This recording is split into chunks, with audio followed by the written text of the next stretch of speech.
Azərbaycan Respublikasının Mədəniyyət Nazirliyi, Bakı Şəhər Mədəniyyət Baş İdarəsi, Xətai rayon İcra Hakimiyyəti, Yeni Azərbaycan Partiyası Xətai rayon təşkilatı, Qərbi Azərbaycan icması ilə birlikdə bugün qonağımız var layihəsi çərçivəsində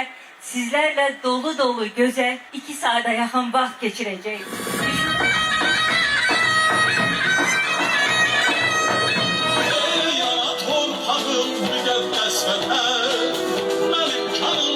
Çok sevdiğim sensen Hayır,